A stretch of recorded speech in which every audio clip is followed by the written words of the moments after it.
Hi friends! Here's an unboxing. I wasn't sure I was going to do an unboxing of this deck because I don't think anyone could unbox it more gleefully than Phoenix Rising did. If you haven't seen Gail's video, I would recommend going to look at that now. It's going to be far more fun than this one.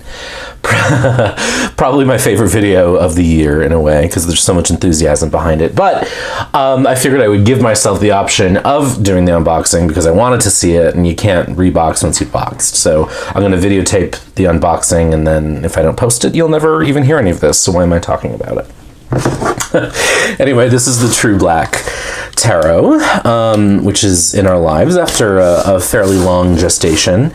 And I have to give credit to this artist, Arthur Wang, who really ran one of the more brilliantly informative and up-to-date Kickstarters ever. At least in my experience, and I think that he's among the best Kickstarter artists that I've backed. Certainly, his communication, his engagement with his backers, I think was really impressive, and so bravo to him on that. I would have gotten this earlier. One thing that I've noticed with Kickstarter and Indiegogo recently is that even when you've updated your address, so I moved after backing a couple decks. This is the third one that didn't make it to me. Now, Arthur, of the three, was the first and only one to reach out and say, hey, I got your deck back. Can I validate your address? So thanks to him for that. One I never got.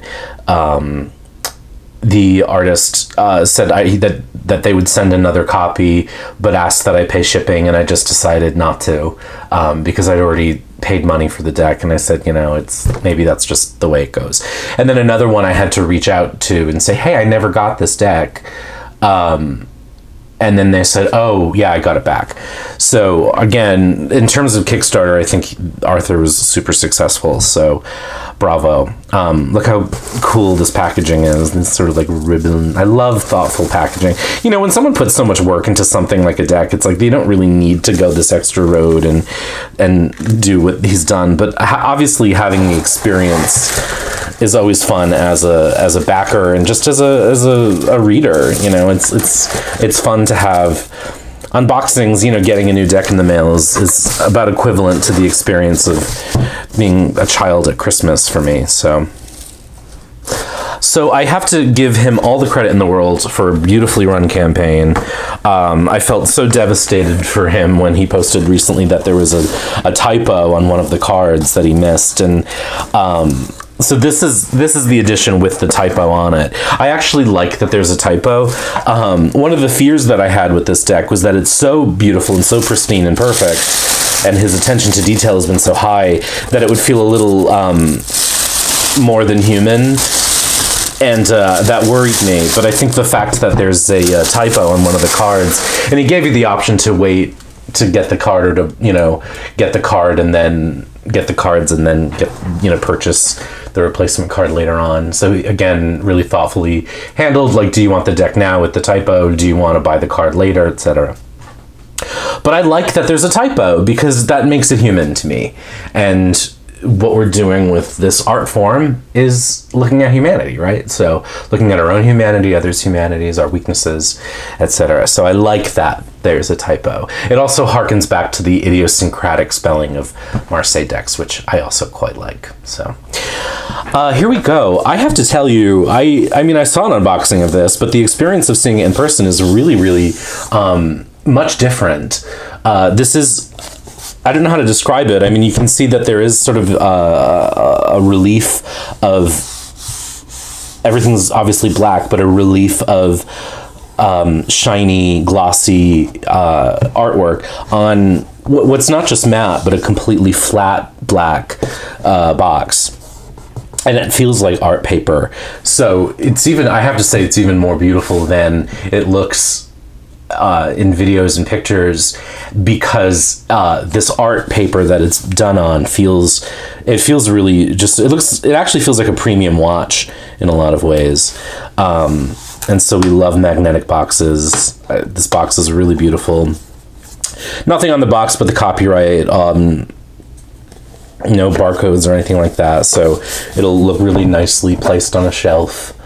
Not, I would imagine that anyone who gets this is going to have it on the shelf for very long, because I think they're going to take it out and use it. So here's the guidebook, little white book, and little sort of icons of the cards inside.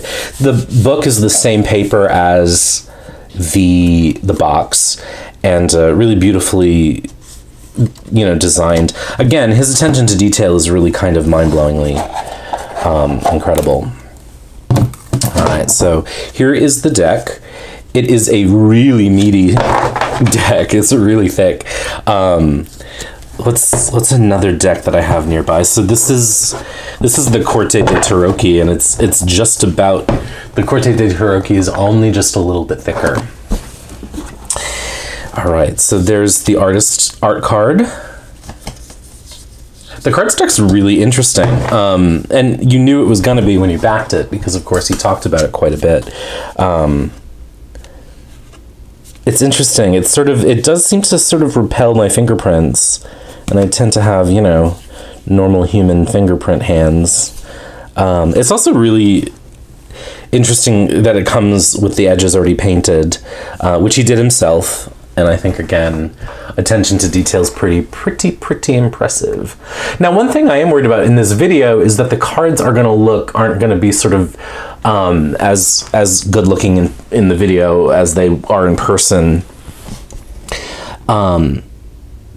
And of course, it's hard to look at a deck for the first time sort of through the legs of a tripod. But let's walk through. I'm not going to sort of do a whole lot of chatting about it, but it really is beautiful. And there's something about the cardstock and the coloration. I'm going to just pick it up and look at it a little more closely, where not only does it not have, I mean, obviously there's the glossy inlays there, but the cardstock itself not only seems to like repel light, but it seems to absorb it, which is a really interesting thing for a cardstock to do, especially one that is so weighted with black as its theme. And it really is beautiful and detailed. And again, I don't think there's a way on camera to sort of show you all of the detail in every card, so you know, you'll have to look at it yourself. But it's really gorgeous, and the light, there's like a spotlight on these cards. This magician, again, I've seen this in videos, but seeing it in person is really something else. Sorry, I have to pick it up and look at it. It really is deep and impressive. And I did not have the prototype cards. I'd never seen them. I wasn't sent them, you know, initially, as some folks were. So this is really the first time I have any experience with the cards in person. And they're really gorgeous. So, this was the Empress. Here's the Emperor. Sorry, I'm trying to look at them too. Now, there's something really interesting in that all of this coloration sort of removes ethnicity and race from the deck in a way, and you just have this sort of focus on black, white, and these yellows, these golds. So here's the card with the typo, the Hierophant, but again, I kind of like that that's the case. So I probably won't replace this because I like the humanity of that. Here's the Lovers, the Chariot, Strength,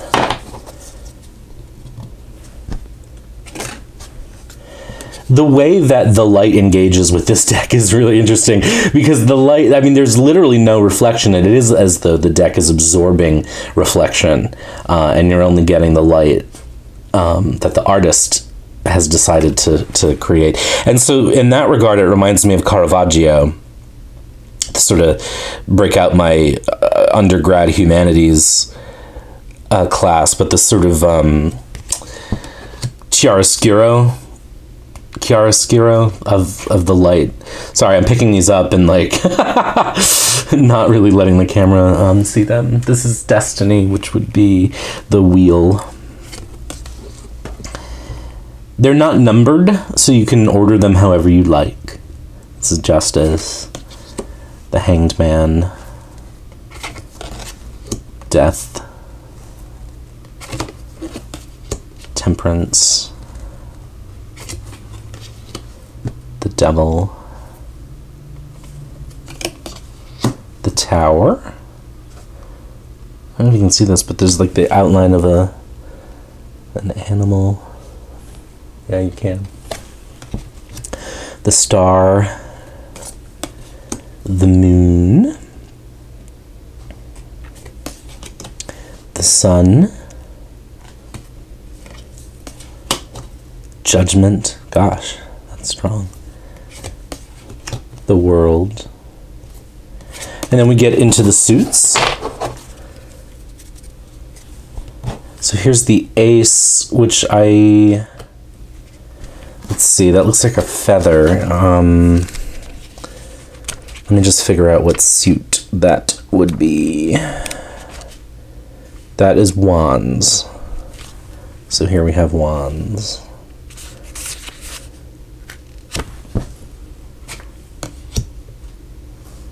There's the Two of Wands. The Three. Now, one reason I ended up backing this deck ultimately was because of what I could see from the pips, or the minors, were that they were Rider-Waite-Smith influenced, but they don't have people in them by and large, and they're not super traditionally Waite-Smith, which allows me the opportunity to be a little bit more elastic in my interpretations, which I appreciate. So, that was why I ultimately backed it. I was not an early backer of this deck. I love birch trees. And there's the Ten of Wands. So here we have the Page of Wands, the Knight of Wands, the Queen, and the King. Like a lot of decks these days, the people that are in the deck seem to be really, really muscular. But they also look like marble sculptures from another time, so in that sense I suppose it's sort of, there's like a theme or a choice there. Here's the Ace of Cups, the Two of Cups, the Three of Cups, Four, oh no, that's the Five, this is the Four, Six. So again, I really love that this deck allows some space and doesn't tie you to the Rider-Waite-Smith meanings or interpretations, even though if you are familiar with that deck, you can very easily find them. And there's the 10.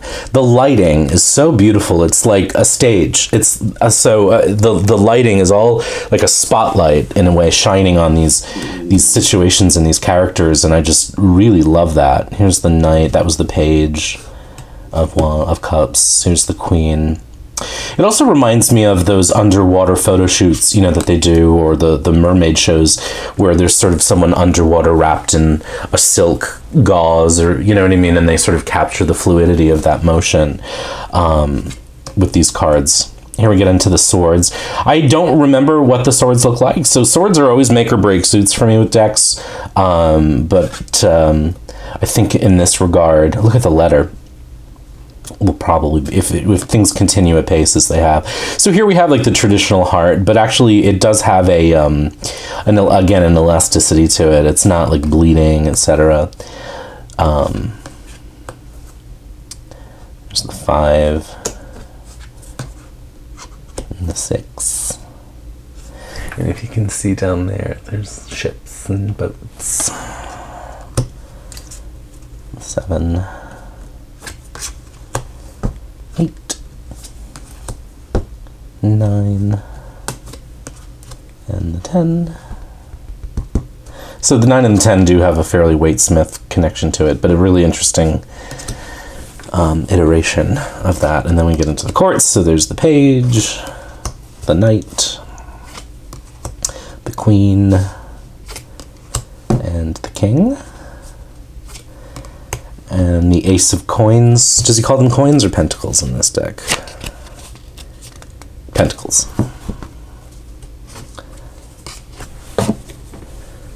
2, 3. Wow, that's pretty.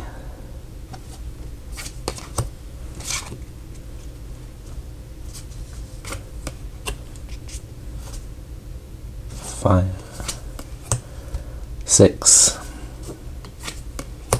7, 8, 9. Oh wait, no, that was the 9.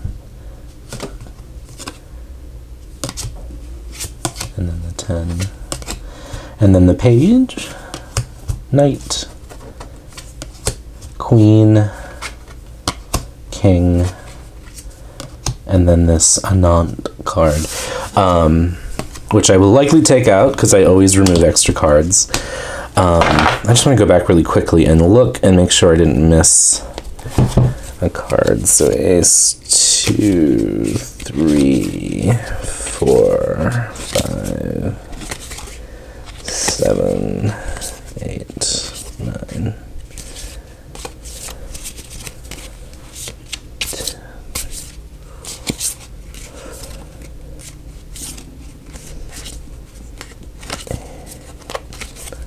Yeah, okay.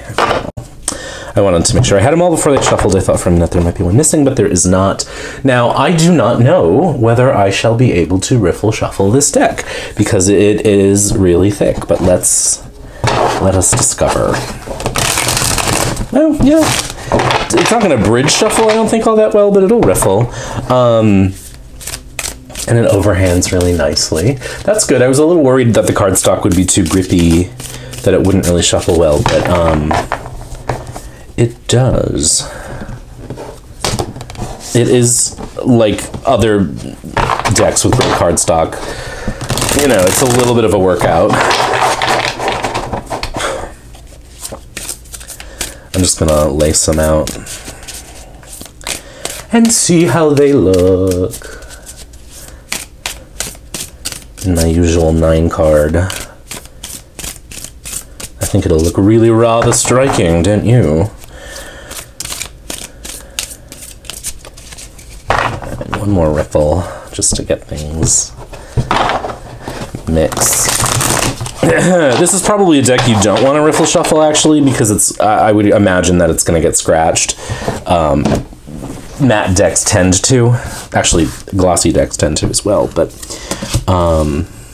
what a beautiful Hanged Man.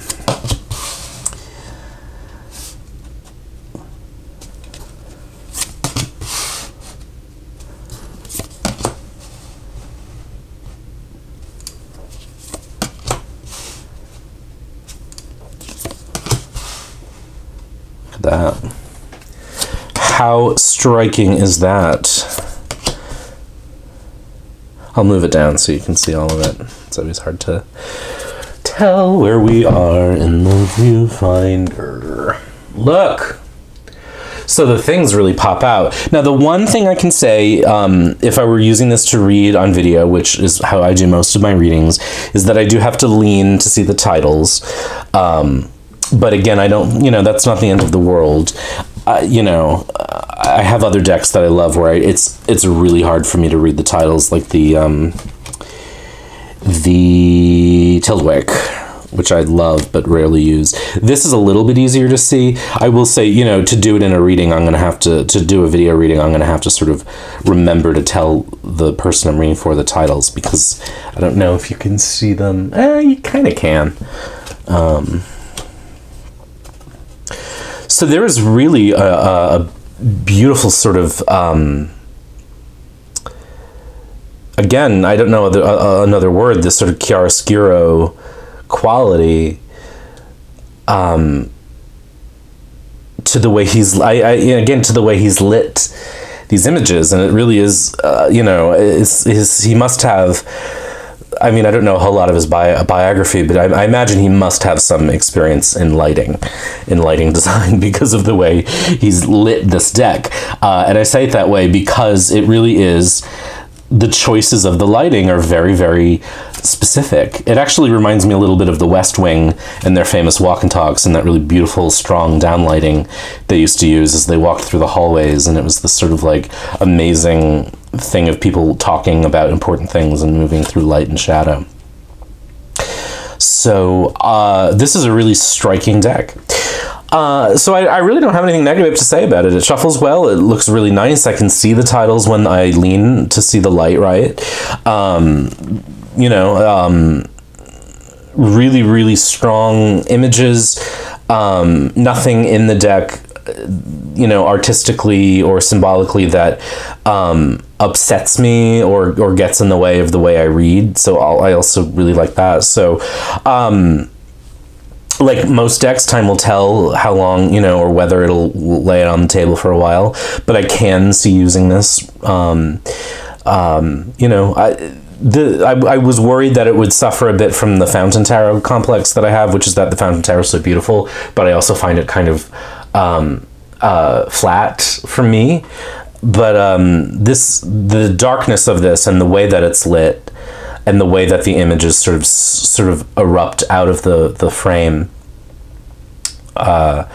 it doesn't I don't see that necessarily having the same quality. I could actually see working with those two decks, this one and that one together. So there it is. Here's a look at the beautiful, beautiful, finally available True Black Tarot by Arthur Wang. Beautiful work, really excellently run Kickstarter, beautifully packaged and shipped. Again, I think probably the best backer experience I've ever had.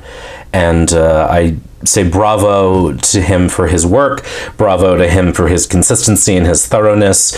As far as I can tell, he, you know, anyone who's looking to do a campaign would do well to follow Arthur's lead.